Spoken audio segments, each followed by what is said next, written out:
Bonjour, j'aurais pu faire la troisième langue de la journée et le faire en espagnol, mais on va rester sur le français.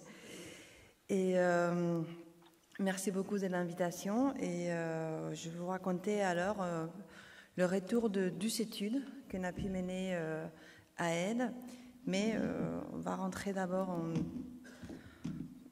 on va mettre les choses en contexte. Chaque fois qu'on nous demande de venir parler sur la recherche communautaire, c'est extrêmement difficile de savoir d'où on parle.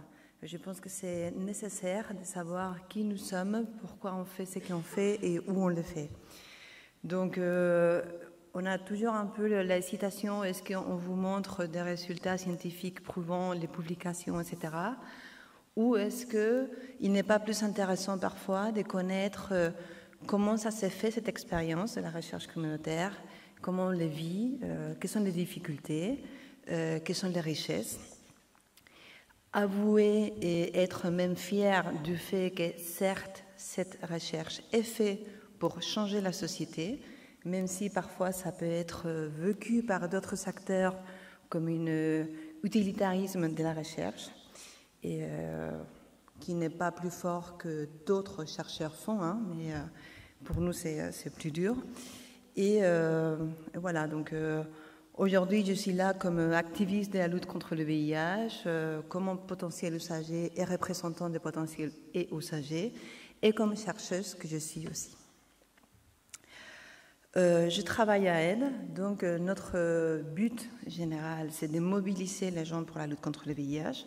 Et pour ce faire, on travaille et on essaie de créer des partenariats, mais on a aussi des cibles pour essayer de changer la société, qui sont d'un côté les politiques et les institutions, les soignants, bien évidemment, les chercheurs et les agences de recherche, et aussi les communautés et d'autres associations. C'est-à-dire qu'on met en place une stratégie dans laquelle on ne peut pas dissocier notre plaidoyer, nos interventions sur le terrain, et la recherche communautaire. Quelques petits points sur la recherche communautaire, parce que Perrine a déjà en parlé, donc je vais le faire un peu plus vite. La recherche communautaire, c'est donc un partenariat équilibré entre chercheurs et acteurs communautaires qui font ensemble une recherche guidée par les besoins des groupes concernés en vision de transformation sociale. Ça, c'est la définition. Après, il y a comment ça se passe. Pourquoi Aide a décidé de faire de la recherche? Je travaille dans une unité qui s'appelle la mission Innovation, Recherche, Expérimentation, qui a été créée en 2007. Et ça a coïncidé avec la présidence à Aide d'un chercheur, qui est Bruno Spir, et qui a vu et compris l'intérêt et les besoins de prouver scientifiquement des choses qu'on pouvait constater sur le terrain. Parce que la parole, la description de nos actions ne suffit pas toujours pour changer les choses. Donc, il fallait mettre en place une unité en capacité de faire la preuve scientifique. De cette façon, la recherche nous permet d'un côté de comprendre mieux les choses qui se passent sur le terrain, ce qui n'est pas toujours quelque chose d'évident pour les acteurs de terrain, d'éventuellement mettre en question ce qu'ils voient, ce qu'ils perçoivent, de donner des arguments pour les plaidoyer, aussi d'élargir notre champ d'alliance avec les chercheurs par exemple, d'explorer et d'innover, et puis surtout d'améliorer nos réponses pour mettre en place de nouvelles actions et asseoir et valider nos constats. Mais ce n'est pas simple. Il faut que des interlocuteurs très différents se parlent et qu'ils se comprennent. Donc, c'est un exercice qui prend du temps, notamment parce qu'on est sur beaucoup de représentations des uns et des autres. Hein. Les acteurs communautaires vont voir les chercheurs, mais même en interne, hein, même au sein de notre association, la vision que certains peuvent avoir de moi, par exemple, c'est des gens qui sont soit déconnectés de la réalité parce qu'ils ne sont pas proches du terrain. On parle de façon très difficile, on utilise des mots complètement inintelligibles. En plus, on publie en anglais, c'est extrêmement compliqué et éloigné. Et de l'autre côté, les chercheurs nous voient, et même ça m'arrive à moi, quand je suis dans les instances de recherche, comme quelqu'un, soit qu'on est très dans la contestation, qu'on a décidé des a priori qu'on n'est pas prêt à bouger, même si c'est pas vrai, mais on est perçu comme ça, et qu'on a toujours cette vision d'utiliser la recherche pour changer les choses. Donc, une approche pas neutre. Et il faut lutter contre ça. Ça, c'est travail, ça, c'est quelque chose qui évolue. Et ce qui est intéressant pour la création de ces partenariats équilibrés, c'est de la part des uns et des autres, c'est de reconnaître les atouts autant des acteurs communautaires comme des chercheurs. Donc, on ne peut pas nier que les acteurs communautaires sont ceux qui connaissent le mieux ce qui les arrive, qu'ils ont un rôle important dans la formulation des questions, qu'ils sont en capacité d'assurer la validité des hypothèses que nous on peut mettre, qui sont sans doute les plus pertinents à l'heure de faire remonter des besoins et des problématiques qu'on peut constater sur le terrain, qui vont être en capacité, mieux que personne, de valoriser les données qu'on va produire par le biais de la recherche, et parce que c'est eux qui sont à côté des communautés concernées.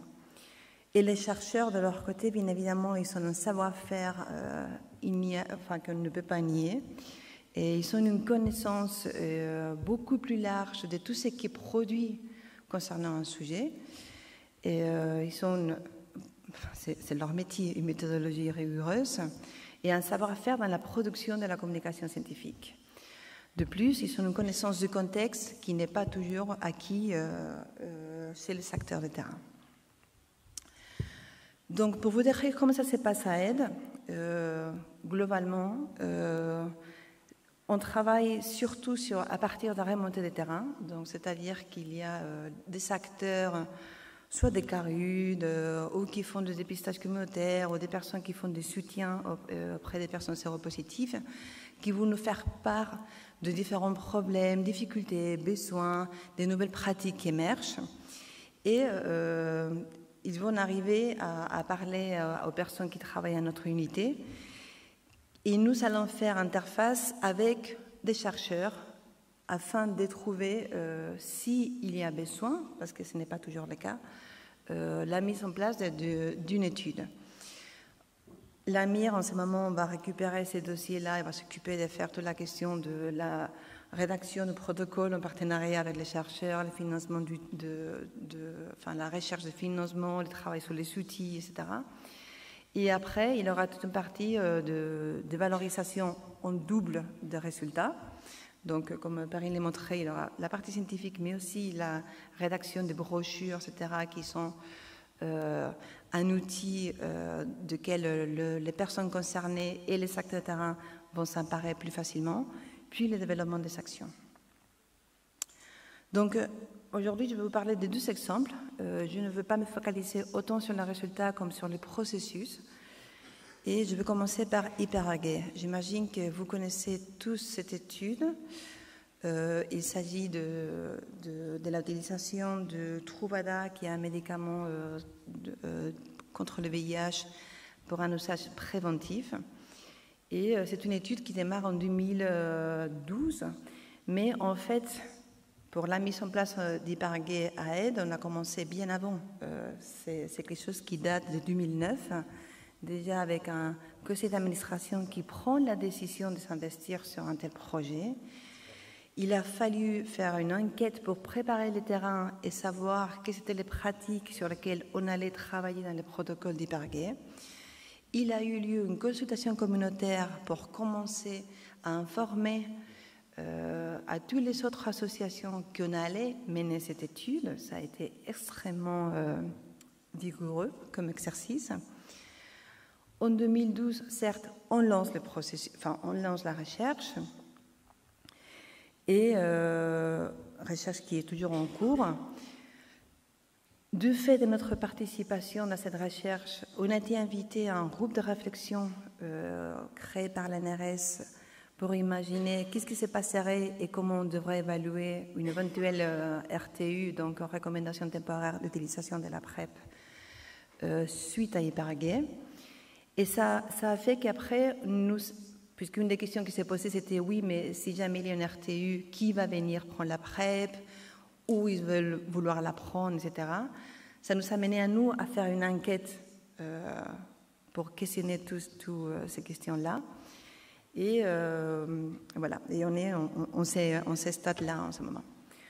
Très vite, c'est la consultation communautaire qui a eu lieu en 2010. Il y a eu 300 participants sur 10 villes françaises. Et ça a été une opportunité justement pour faire travailler ensemble des associations LGBT et des associations VIH, dont leurs liens ne sont pas toujours évidents.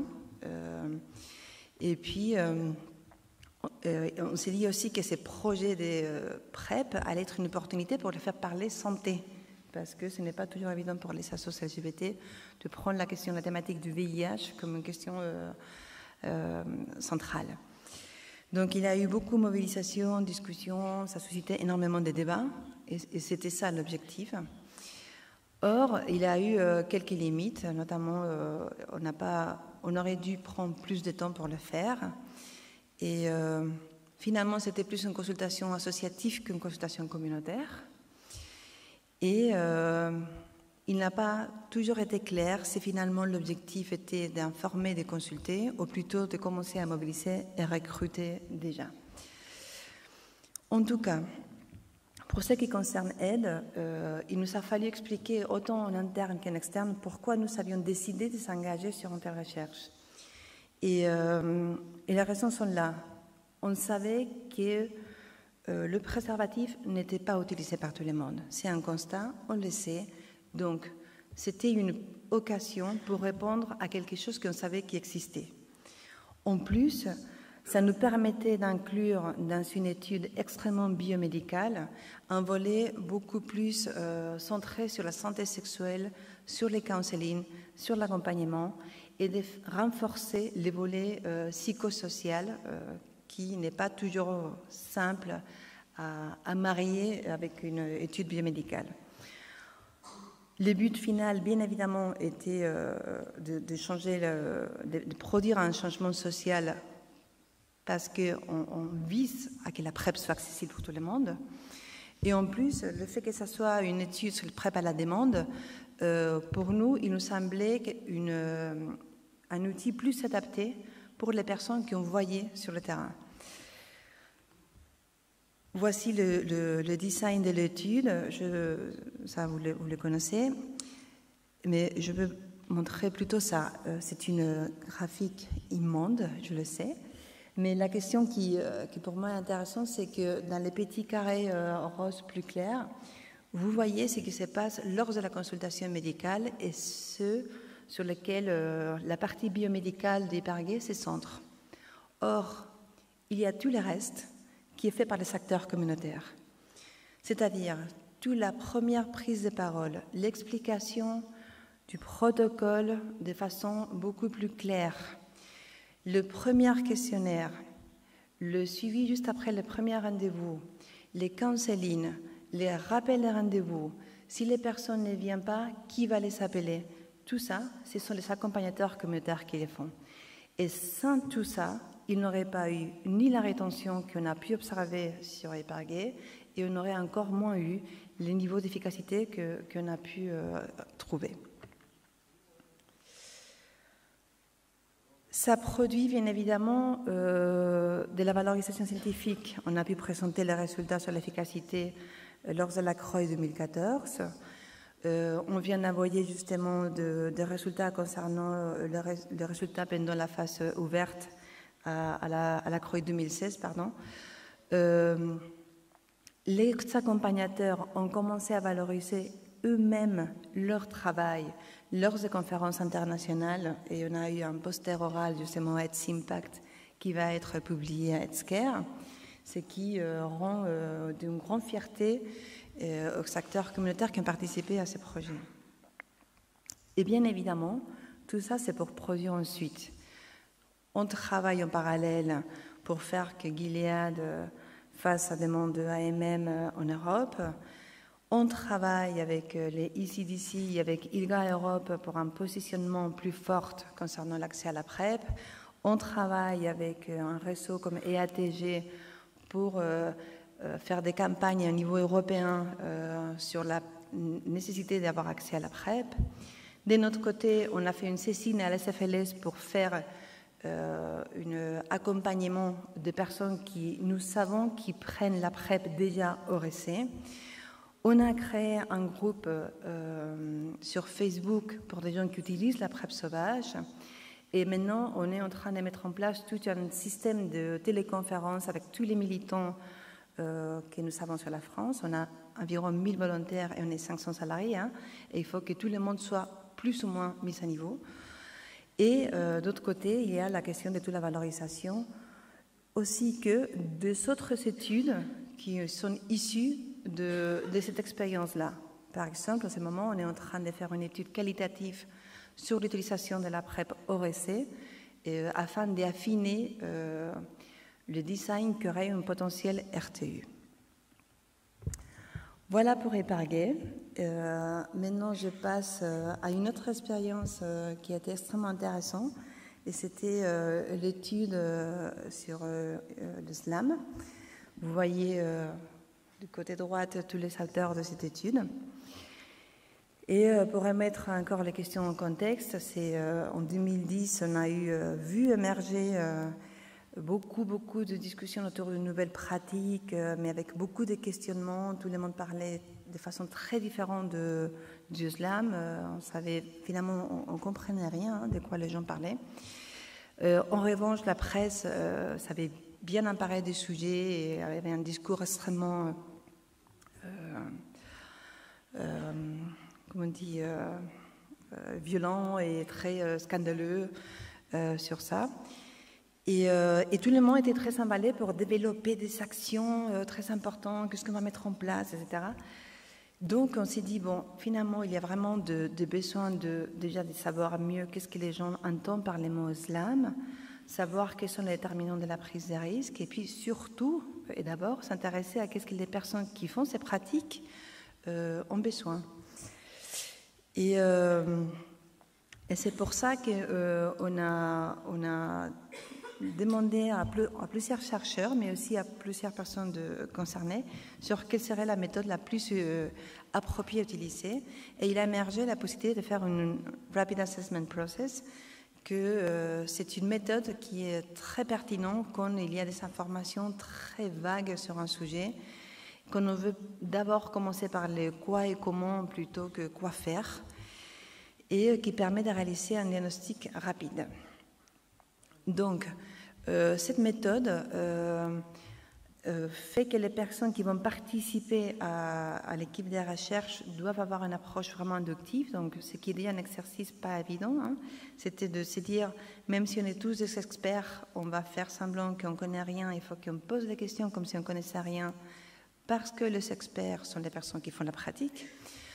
Et on a mené des entretiens et des focus group. On a essayé d'avoir un échantillon le plus varié possible et pas représentatif. Et il s'avérait de faire un travail multidisciplinaire avec des individus le plus différents possible. Et toute l'étude s'est menée de façon collective. De cette façon-là, l'idée c'était de comprendre la situation du point de vue des personnes qui font la pratique et de faire un bilan dans une courte période. Donc l'équipe était composée par une anthropologue, un médecin, deux sociologues, un démographe, une psychologue de la santé et un islameur lui-même. Et ces personnes de cette équipe étaient des hommes et des femmes, des homosexuels et des hétéros, et des âges variés. En plus, chacun d'entre nous représentait des institutions très différentes. Il avait, le médecin, c'était en ce moment le président de l'association des médecins gay friendly, il avait des personnes qui travaillaient à l'INSERM, et après, il avait SIDAction et aide. Donc, quelles étaient les critiques et les appréhensions qu'on a proposé cette étude, choses qu'on a pu entendre même au sein de notre équipe de recherche. Hein. À côté, c'était le quick and dirty, et on s'est dit, c'est pas très rigoureux, vous allez vite, est-ce que ça va pas plutôt renforcer cette impression, voilà. C'est pour ça qu'on a mis en place un copil, et puis justement, on a bien visé que tous nos partenaires soient des personnes bien reconnues dans leur champ de recherche. Mais même au sein de l'équipe, on a pu entendre tout au début, vous êtes sûr que ça va marcher quand même, parce qu'il va falloir qu'on travaille tous ensemble, on n'a pas les mêmes compétences, etc. Et par rapport à l'insider, il a eu aussi des questions, mais comment ça s'est fait qu'il va participer vraiment tout au long de l'étude? Est-ce qu'on ne va faire pas du prosélytisme si on mène une étude à ce sujet? L'étude s'est faite et je dirais qu'on garde tous un excellent souvenir de l'expérience. Et le fait, c'est que l'équipe en complet a participé dès le début à la fin. C'est-à-dire, ils ont participé dès la constitution de l'équipe, ils ont participé au recrutement, ils ont participé à l'organisation des agendas des uns et des autres pour caler des temps. On a créé les grilles d'entretien ensemble, on a mené les entretiens ensemble. On a dû faire une retranscription lecture de plus de 400 pages qu'on a dû tous retravailler. Et on a tous participé en quelque sorte à la restitution et puis on a tous rédigé le rapport final. Donc, on a pu voir, en ce qui nous concerne, nous les chercheurs associatifs, que c'était possible et que c'était riche, qu'il y avait tout un intérêt à que l'insider participe avec nous. Il a eu des difficultés, bien évidemment. Moi, par exemple, j'ai beaucoup plus travaillé sur la question de la sexualité gay, donc m'entamer dans les domaines de la toxicomanie, c'était nouveau pour moi. Mais je pense que pour cette perte de la toxicomanie, c'était aussi toute une difficulté, enfin pas une difficulté, mais c'était un défi de rentrer dans la question de la sexualité. Pour les médecins, ça a été extrêmement dur de ne pas poser des questions plus relatives à la question médicale, et voire d'orienter, soigner. Et pour l'insider aussi, parfois, il a eu des moments durs du fait de revivre les situations de la pratique. Pour l'insider, ça a été extrêmement aussi valorisant et en plus, il a appris à faire de la recherche, ce qui fait que maintenant, par exemple, il sert de relais pour plein d'autres études. Concernant les résultats de la recherche en elle-même, il nous a permis d'identifier bien les besoins de ces slameurs. Donc, par exemple, la première demande était « on veut apprendre à s'injecter mieux ». La deuxième demande, c'était « on voudrait bien que les acteurs de prévention soient en capacité de parler autant de sexualité que de consommation de produits ». Ce qui a fait que, par exemple, lors de notre formation des acteurs, ça change. Et ça a permis aussi de faire émerger de nouvelles études, comme SLAM 2, dont je ne parlerai pas là, mais aussi un volet sur l'enquête prévaguée que Marie-Geoffrey aussi va mener. De plus, on a pu valoriser ça auprès de la communauté et dans la science. Donc, pour conclure, ce qu'on voit, c'est que le passage par la recherche a permis à AIDE de se positionner dans les champs de la recherche et de créer de nouvelles alliances. Ça a permis à tous les acteurs de notre association d'améliorer ses pratiques et de monter leurs compétences. Et le passage par la recherche d'AIDE a permis aussi à certains chercheurs qui étaient plus, comme tu disais, réticents, etc., de voir que finalement, on peut travailler ensemble. Ça a permis aussi de valoriser, pas seulement qu'en France, mais aussi à l'externe, notre compétence. Et il y a d'autres pays qui sont en train de prendre l'exemple des choses qu'on a pu faire en France. Et je voudrais finaliser par le fait que surtout, de la même façon que ça a permis, dans les cas de COMTEST et DRAG-test, de changer la loi et de permettre que des acteurs communautaires puissent faire un dépistage communautaire, il doit servir pour que les gens qui ont besoin aient accès à la PrEP ou que les personnes qui ont besoin aient accès à des salles de consommation. Merci beaucoup.